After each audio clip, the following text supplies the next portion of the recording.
Hi guys, and welcome to week 3 of this short course on REBT, the aim of which is to improve psychological well-being and performance for sales professionals.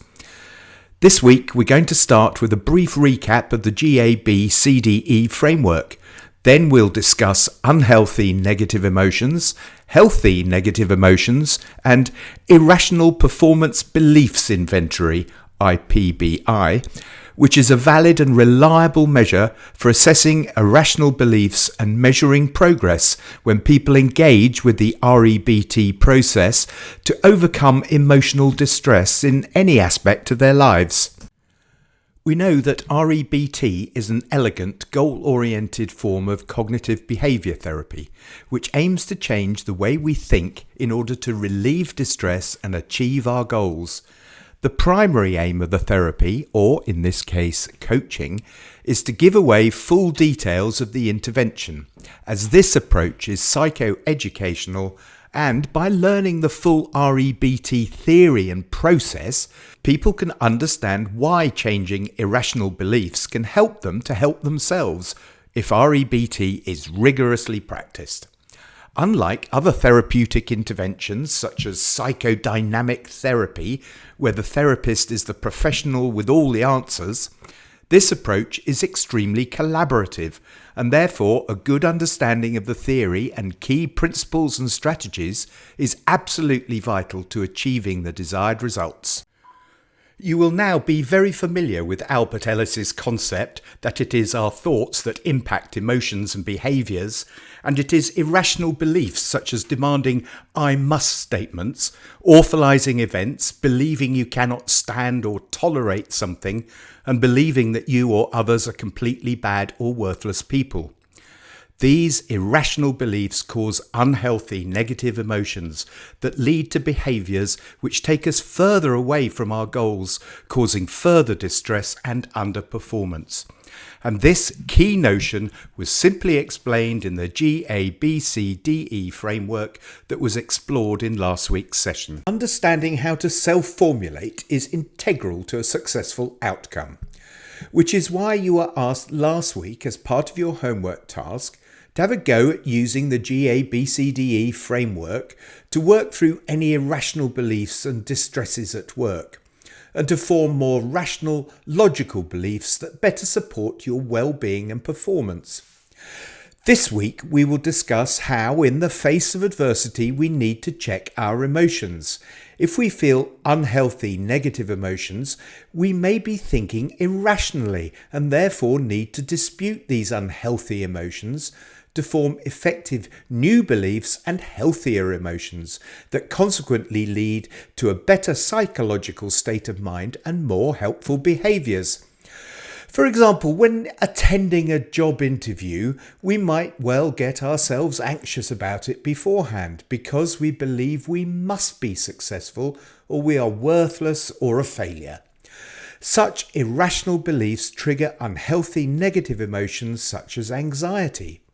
When we feel anxious, obviously an unhealthy negative emotion, we may act in a self-defeating way, such as avoiding thinking about the interview, therefore preparing poorly, which is inconsistent with our goal of getting the new job or promotion. In order to get anxious, we need to infer that something about the interview might not go well, e.g., the panel will think I'm stupid, I'll talk a load of rubbish, I'll dry up and be unable to answer questions. These inferences in REBT are called the adversity, the A of the ABC. You might just make yourself feel angry, embarrassed, ashamed or anxious if you predict that other people will think you are stupid.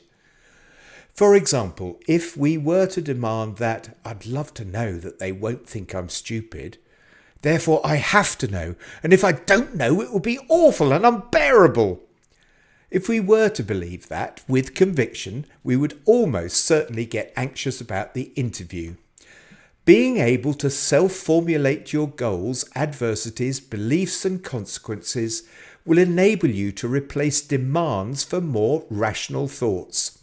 If you believe that you want to succeed and therefore you will try your best, knowing that if it doesn't go well, it will be bearable, you will feel less unhealthy negative emotions such as anxiety, and you will feel better and in turn perform better, which will give you a better chance of achieving a successful outcome, getting the job offer. In REBT, a distinction is made between healthy negative emotions and unhealthy negative emotions. Much is written and researched about positive thinking and feelings and how we should think positively to gain a greater degree of contentment or happiness in our lives. Positive thinking is all well and good, but when adverse events happen, thinking positively is very hard to do in practice. Every cloud has a silver lining is a frequent statement, but finding the silver lining is not always so easy or evident when you have, for example, lost your job, lost a sale, or lost a significant person in your life, or you are just generally feeling overwhelmed by life's pressures.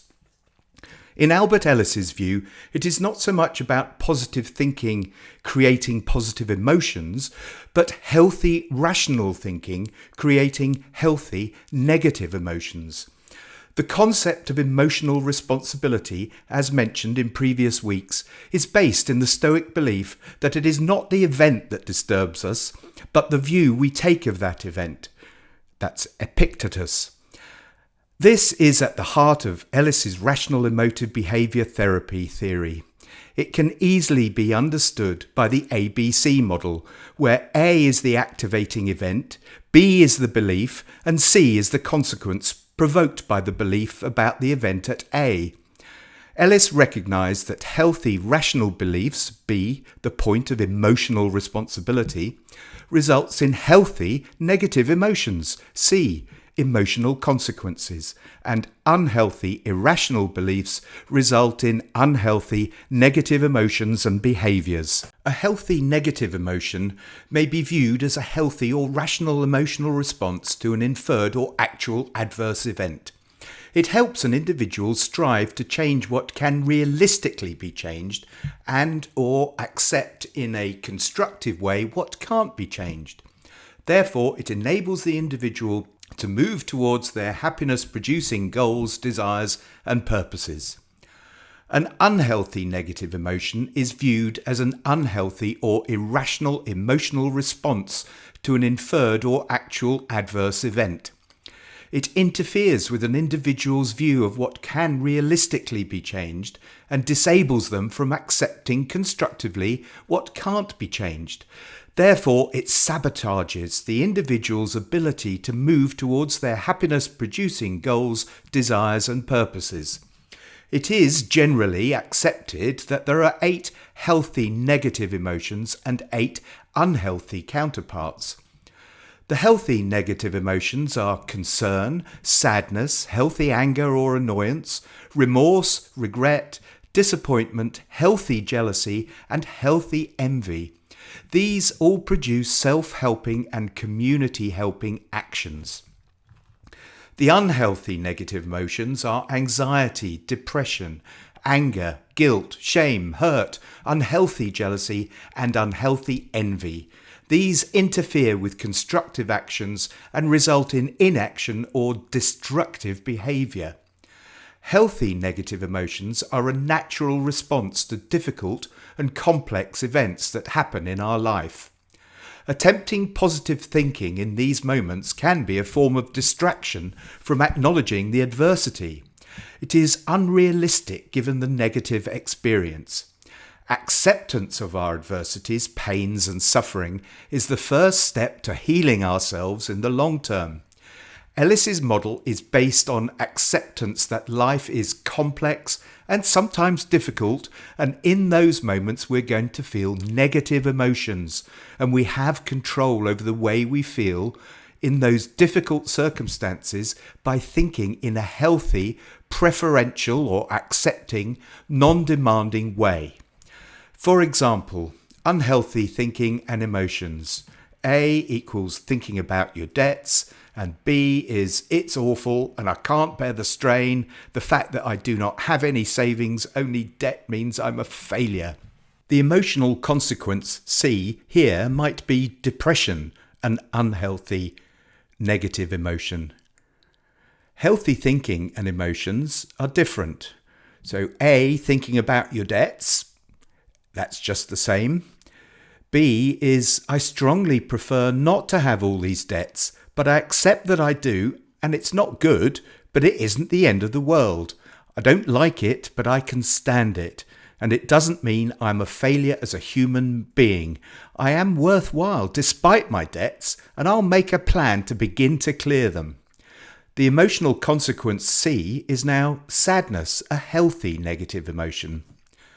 By holding a healthy, rational belief, we feel a healthy negative emotion, and we are undisturbed and able to think constructively. Our perception remains more realistic, thus enabling us to deal with a complex situation using our problem-solving abilities, like having more motivation to achieve your targets and get out of the situation, rather than having self-defeating thoughts like, it's awful, I can't bear the strain, or I'm a complete failure. Ellis offered 4 criteria for healthy beliefs, which reflect the thinking of a good scientist. So healthy beliefs are A, flexible, open to all possibilities, B, logical, C, consistent with reality, and D, helpful. You can dispute your irrational beliefs by asking yourself, is this logical, helpful, or consistent with reality? Take some time to check your thoughts and beliefs. Maybe you're already beginning to use your inner scientist when you feel distressed or face adversity in your home life or at work. Positive thinking can be helpful in the short term, but it may actually be like a rug placed over a coffee stain. You won't see the stain, but nevertheless you know that it's there. Ellis's theory, when applied to our thinking, offers us the opportunity of being undisturbed by complex life events and workplace adversities without avoiding or distracting ourselves from the natural discomfort. One way to reflect on your feelings is to understand if you are feeling healthy or unhealthy negative emotions, and note down how you are feeling, what urges or action tendencies you had, and how you actually responded. Trace back your thoughts and beliefs and check if they could be disputed or reframed to form less demanding, irrational beliefs. It is also important to clarify the difference between the situational A and the critical A, adversity or activating event. The situational A is the context in which the emotion occurred, i.e., my manager has put me on a performance improvement plan after not hitting my sales targets. The event has actually happened, but it is broad. The critical A can also be specific and actually happened. However, there is an inferred aspect, i.e. the irrational beliefs, that are to some level disturbing or distressing. For example, I'm on a personal performance improvement plan, therefore my manager doesn't like me or has disrespected me, and I've failed to achieve my goals. You may then feel depressed, angry or ashamed, and due to these unhealthy, negative emotions, you feel demotivated and may display self-defeating behaviours such as not trying your best, quitting your job or taking time off work. Just thinking positively won't change the fact that you've been put on a performance plan and you feel in a certain way. However, if you dispute the irrational beliefs that somehow this situation means you've been disrespected, undervalued, or failed in your role, then you will feel better and be able to move forward more constructively. Okay, here are some questions to ask yourself if you feel an emotional disturbance when faced with adversity at work. 1. What are you telling yourself about A that leads to C? 2. What are you thinking about A that is leading to C? 3. Are you telling yourself a second or third story about A? And finally, what could you tell yourself that would reduce C? REBT is becoming widely applied within performance settings such as business and sport. Evidence is being gathered to demonstrate the effectiveness of this approach using self-report measures such as the Irrational Performance Beliefs Inventory, IPBI, which was developed by Dr. Martin Turner, who's worked across business, public and private sector, military, academic and sports organisations, working with both teams and individuals.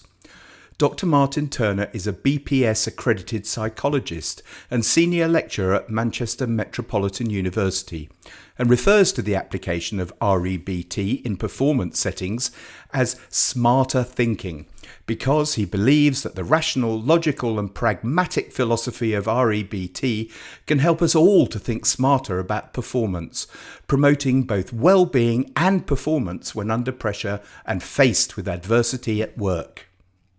The valid and reliable self-report measure for irrational performance beliefs is known as the Irrational Performance Beliefs Inventory, IPBI, and it monitors the 4 key irrational beliefs: demandingness, frustration tolerance, awfulizing and depreciation across 10 performance areas, which include achievement, approval, consistency, development, failure, fairness, opportunity, rejection, respect and security. For this week's homework task, you'll be emailed across the self-report IPBI questionnaire to complete and provided with the scorecard so that you can review your results and gain a better understanding of your own results. This is helpful for you as you can better understand which areas may need to be worked on more than others in terms of disputing your irrational beliefs. Remember, homework is an essential and effective component of brief CBT interventions such as REBT. Because of the condensed nature of the course and short sessions, assignments such as reading, behaviour monitoring and practicing new skills are very important, as these homework tasks embed your knowledge and help you to develop your skills and reduce stress by integrating the concepts learned in sessions into daily life. Homework is a key mechanism for facilitating between session work and progress, so give this a go and see how you score for yourself. It should be quite interesting for you to learn a bit about yourself through this process. You will be emailed the IPBI and scoring card following this week's session. As always, be honest with yourself, as this is how real positive change will occur. If you have any questions at all, please get in touch with Natasha at the email address on the screen. That's all for today. Looking forward to seeing you at next week's final session of this 4-week REBT course. Have a great week.